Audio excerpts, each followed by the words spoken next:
Are we live?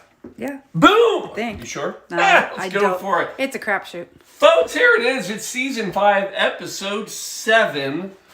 7 of, well, 7. I don't know where I was going with that. But anyway, folks, it is a fantastic day today. Not only is it Cocktail Sunday, which is one of my favorite kind of Sundays, it's National, you can't make this stuff up, it is National Absinthe Day. That's right, every March 5th is National Absinthe Day. Of course, it falls on a Sunday, perfect for us since we had this cocktail show on a Sunday. And we have some magical cocktail for you in honor of the Green Fairy. Yeah, you're going to learn all about it, folks. Come on in. Let's get into the Green Monkey Quarantina. Just kidding, it's still the Blue Monkey Quarantina. I was just trying to do a green kind of all right, never mind. No, doesn't work. No. Blue Monkey, come on. Only business, monkey business, and a cat. All right, folks, it's time. Woo!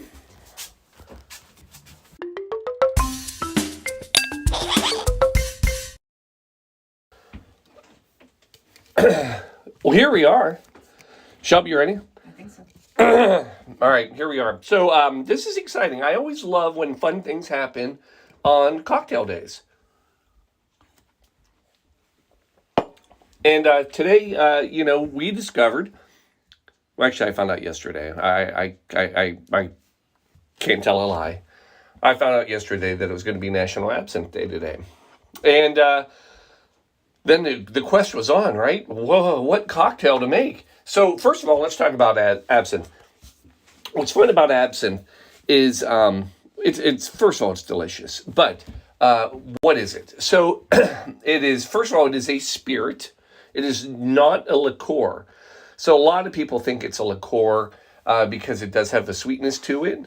But that is not true. You would put this in the same class as a gin or a vodka or anything else. This is a pure spirit. And we're just throwing stuff. Not only is it a spirit, it is a strong spirit. You're talking, this will range anywhere from 45 to 75% alcohol. That's 90 to 150 proof. This stuff is rocking. So anyway, you got to go back to 1792 if you want to give a little nod, tip of the hat, to the creator of the Green Fairy. That's our Green Fairy music for this evening. Yes, that little nod was to one French doctor, Dr. Pierre Ordinaire. Now, there was nothing ordinaire about this drink that he decided to make up, of course, for medicinal purposes. Yeah, he created this to save people's lives. And it was a hit. People loved it because it's quite delicious and so strong. But absinthe is typically going to be made out of things like wormwood. We'll talk more about that. Anise. Did I say that right? You did. God, I get nervous with that word every time. You want to put anise in your drinks. Nothing else. And then fennel. So those are the common things in it. And and there you go. And with that, we end up with what is known as the Green Fairy. The Green Lady. And also the Green Goddess. Now, I would dare to say that I think the average bar at anyone's home has exactly 0 bottles of absinthe in it. Shelby, would you agree? I concur. At most, you're going to have one. Unless you're the Blue Monkey Quarantina. Or the Ferfolias. Or the Ferfolias. I'm sure they got, and by the way, finally get to wear the hat, appropriate day. I am not absinthe-minded. I remembered my absinthe hat. And we happen to have, not one, not two, we have 3 bottles of absinthe because it's quite fun because you can buy this. This is kind of like a new craft thing. So if you go to distilleries, a lot of times they have their own absinthe they make. Tonight, we're going into the vault. We're not doing this every week, but I just made this last week, so I get at least one more week out of it. We're going in deep, and we're pulling out The Distiller's Collection. Yes, this is the one from Hilton Head Distillery. Again, shout out to the Don and Don, because that's the our third bottle of absinthe for the evening, and it'll be the choice tonight. So this is delicious, and it is 120 proof, 60% alcohol. So a little bit more about this so we understand. So again, I love when things work out. So last week I talked about how much I loved, because last week we did the dark and stormy, partly cloudy cocktail. And I talked about the legality and the legal side of that drink, because it's one of the only cocktails trademarked. Well, we got legal action tonight too, because what's fun about absinthe is it was illegal in the United States and several other countries. So let me take you back. First, you got to go late 1800s, all right? So late 1800s into the early 1900s, absinthe was getting a really bad rap. There was a lot of stuff going on with it. And probably the zenith of all the scandals, the peak, so to speak, I don't know, I'm just wording it up tonight. 1905.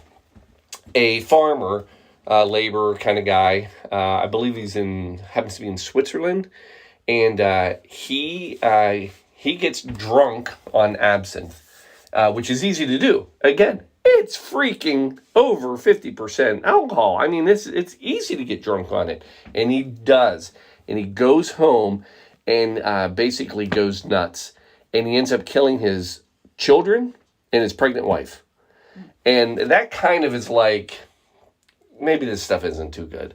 And to put another crown or a jewel in the crown of why it ends up going away is we have another doctor to introduce. Not Dr. Ordinaire. No. This is Dr. Valentin Magnin. So Dr. Magnin had been doing studies on absinthe. And to be fair, he did not like alcohol of any sorts, but he really didn't like this. And he was basically feeding like rats and animals like straight wormwood, and they would have seizures and die. And seriously, and like would give them huge quantities of absinthe, and they would again die.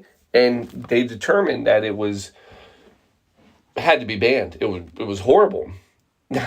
Anyway, they did. So in 1912, absinthe was banned in the U.S. and several other countries.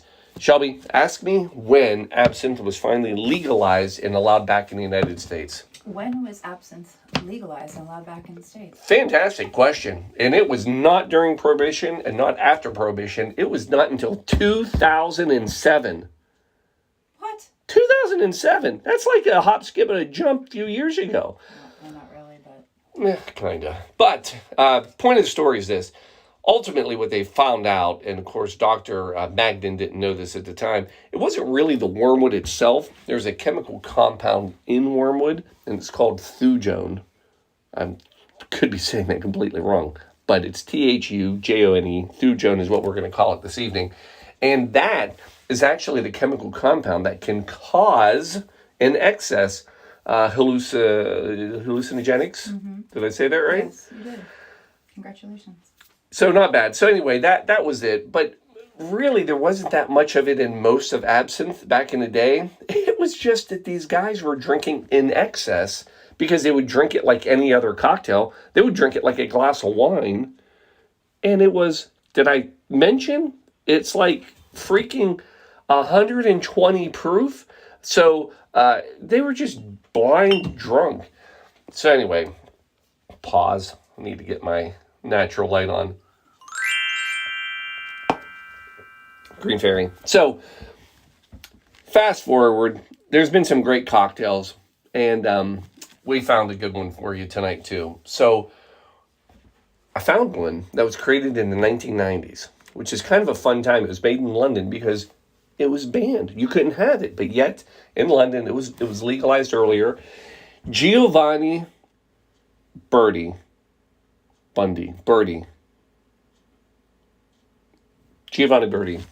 bartender. He is out of London, actually at the Match Bar, which was a very famous bar It has since closed recently, permanently. But he created this great cocktail. He named it the Bohemian Mule. Here's why, again, I just love how our worlds work out. We talked about the Mule, remember, Schultz? Because we talked about the Cock and Bull ginger beer. And I get to say Cock and Bull one more time. You do. Actually, probably several more times. Several times. Because we're going to be using the diet Cock and Bull because I got a 6-pack of it. So this works out well for me. And but yeah, this is the original ginger beer that was used in the original Moscow Mules that were created in California in the 1940s. Sorry, thank you. And anyway, since we're doing a riff on a mule, we're going to use the same classic ginger beer that was used in the original. So the Bohemian Mule, named so because another side thing on absinthe, it was very popular among artists. Bohemian. Anyway, that's what we got. So we're going to make the drink. You ready? Paul just made the drink. I'm going to make the drink. So a little bit of ice. Two steps. Step one is our base, our mix. And we're going to come in with absinthe. Of course. Again, I'm using the Hilton Head. We're going to go in with 2 ounces, 1 ounce per. Let me be clear. 1 ounce of absinthe. And then one for Shelby. Yes, please. Oh my God. I love the smell of anise. You really have to be careful when you talk about that. Yeah. But I do. I love the... Whatever. Paul, just freaking make the drink. All right. Then we're going to come in with simple syrup. Half ounce per. So we're going to go 1 ounce total. Now I'm going to go just a little light on it. But again, this is going to be a pretty heavy drink. So I'm not afraid of the simple syrup. Some people will go 1/4 ounce. But if you go 1/4 ounce, it's because they're using typically a double simple syrup. So it's 2 to 1. I use a 1 to 1 ratio. And then we're going to come in with our... It's got that ouzo effect. It does have the ouzo effect. Oh, look at you. Yes, it does. Oh, I thought the lime was going to cause that. Not the... Yeah, no, it's cold. Yeah. All right. Lime juice, fresh squeezed. And we're going to go half an ounce per. So we need 1 ounce total of lime juice. There it is. Folks, that's really, it doesn't get much easier than that. Does it, Chum? Give that a good shake. Get it cold.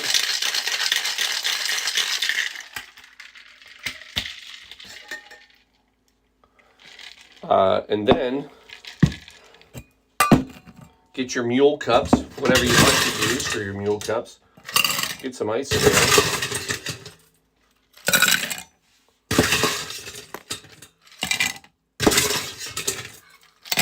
Then we're going to share the good stuff, all right? So put that in the bottom.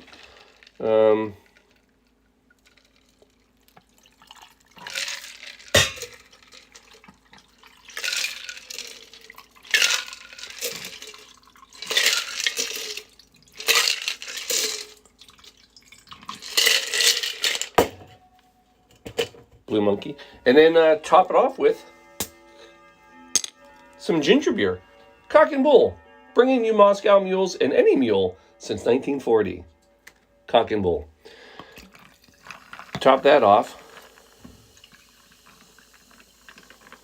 I think this is going to be delicious. Mm-hmm. Of course it is.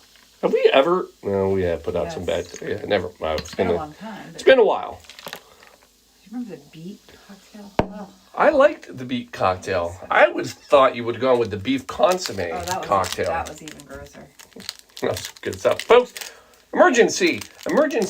Probably the best way to make an absinthe drink legal. Emergency. Taking care of thujone. Actually, I believe emergency contains thujone, which is ironic. So, hallucinogenic right in the packet. Yeah, and then we're going to go just a little sprinkle on top. And then we got the Garnish. I had an idea. Now I got to see if I can find my implement. I will say, if there was a light in this drawer, it would not make me upset. There used to be a light in the drawer. I know, it burns out all the time. I would have...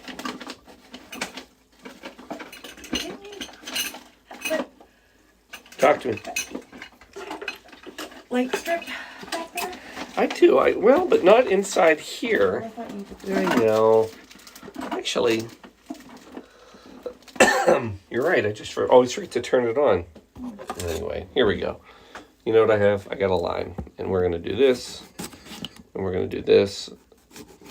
Twist would have been fun, but we're going to go with a nice wheel. Actually, it will look nice on the mug, because you wouldn't see it if I did a twist. So this is the better choice anyway. Put a lot of time and effort into this, people. It's pretty amazing. Boom. Look at this. Boom. Nice. There it is.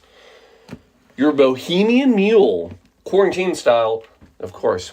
Let's get a taste on this.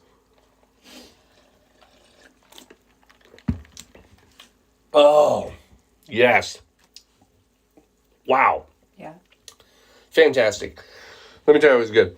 So it is like just a punch of mint almost. You know, so the spiciness of the ginger, but then that licorice kind of... Yeah. I mean, wow. I'm going to just give it a little splash like that. Give it a whirl. I think you're going to love it. Very refreshing. Like, super refreshing. It's like a jelly bean in a glass. Right? Oh my goodness. Is that not fantastic? It's like a spice drop. That is a great afternoon, like outside. The weather's nice today. This is a drink. Big fan. So there it is, folks. Now, You kick your ass. yeah, you got to be careful. Again, Here's the plot synopsis. nope, I don't need a plot synopsis of my own show. Now, here's what I'll tell you. Drinking But these, don't you? be careful. I probably do.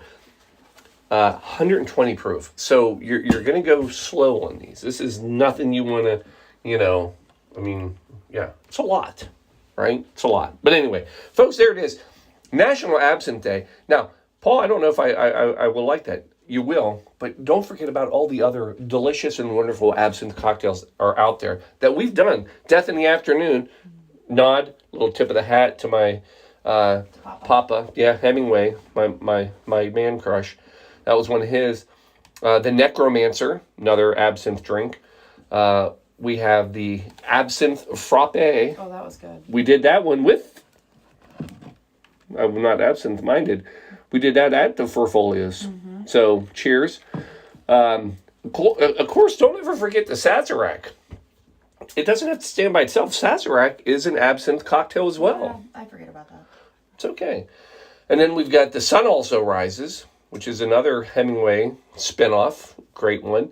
Death in the Afternoon. We already talked about that one. Yeah. Corpse Reviver.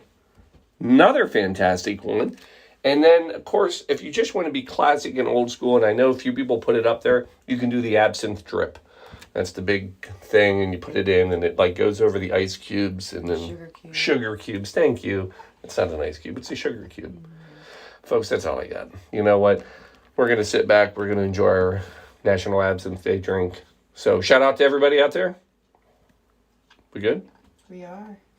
Anybody there? Yeah. Yeah, and we just got spammed on Twitch. Yay! We got spammed. Nothing bad though. So. Oh, that's good. Yeah. All right, folks. Love you. We're out. Cheers. Go have your absinthe.